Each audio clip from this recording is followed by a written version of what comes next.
লৌকিক শহরের আড্ডা।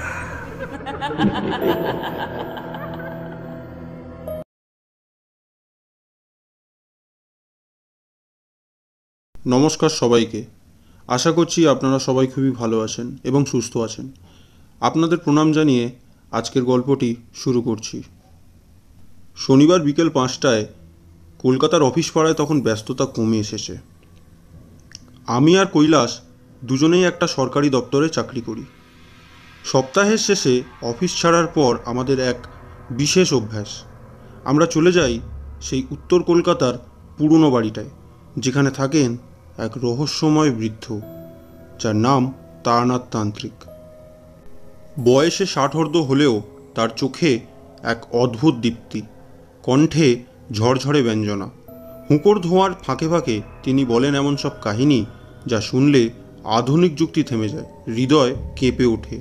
সেদিনও আমি আর কৈলাস পুরনো লাল রঙের ট্রামে চেপে চলে গেলাম সেই বাড়ির দিকে। সন্ধ্যা তখন নেমে এসেছে। ঘরে জানালা দিয়ে হালকা শীতল বাতাস প্রবেশ করছে। আমাদের বসতে বলে তারানাথ তার মেয়ে চারিকে আমাদের জন্য চা দিয়ে যেতে বললেন। তারপর হুঁকোয় একটা লম্বা টান দিয়ে তারানাথ বললেন, আজ একটা বিশেষ গল্প বলবো তোমাদের।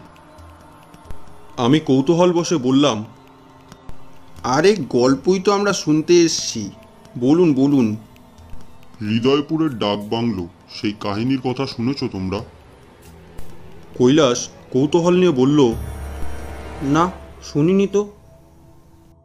তারানাথবাবু বললেন, তাহলে শোনো। আজ যা বলবো তা শুধু অলৌকিক নয়, তা অভিশপ্ত। বছর 10 আগের কথা। আমি গিয়েছিলাম হৃদয়পুর। কাজ ছিল জমিদার পরিবারের পুরনো বাড়ির শুদ্ধিকরণ। তখনই প্রথম শুনি ওই গাঁয়ের প্রান্তে এক ডাক বাংলোর কথা, যেখানে কেউ রাত কাটায় না। আমি জিজ্ঞাসা করলাম, কেন? তারানাথ থেমে গেলেন এক মুহূর্ত, তারপর বললেন, কারণ সেখানে রাতে ভেসে আসে কান্নার শব্দ, বাচ্চা মেয়ের হাসি, আর দরজা খুলে যায় নিজে নিজেই 3 বার, ঠিক রাত 2টোয়। কৈলাস একটু কাঁপা গলায় বলল, আপনি গিয়েছিলেন ওখানে? তারানাথ বললেন, গিয়েছিলাম, তবে একা নয়, সঙ্গে ছিল আমার শিষ্য রতন। আমরা গিয়ে উঠলাম সেই ডাক বাংলো এক শনিবার বিকেলে, ঠিক তোমাদের মতো। সন্ধ্যা অবধি কিছু হয়নি, কিন্তু রাত ঠিক 2টো নাগাদ প্রথম দরজা খুলল নিজে থেকেই। গিয়ে দেখি বাইরে কেউ নেই। মিনিট 5 বাদে আবার খুলল, এবারও কিছু নেই।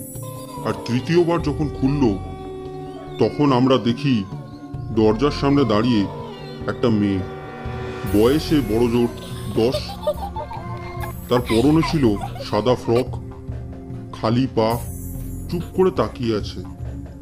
আমি তান্ত্রিক মন্ত্র পড়ে এগিয়ে গেলাম। মেয়েটা হঠাৎ হাসলো। ওর হাসির শব্দ এত বিকৃত, এত গা ছমছমে যে রতন মাটিতে পড়ে জ্ঞান হারালো।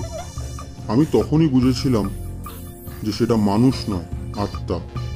আর সেটা আটকে আছে ওই বাংলোতে কোনো এক পাপের কারণে।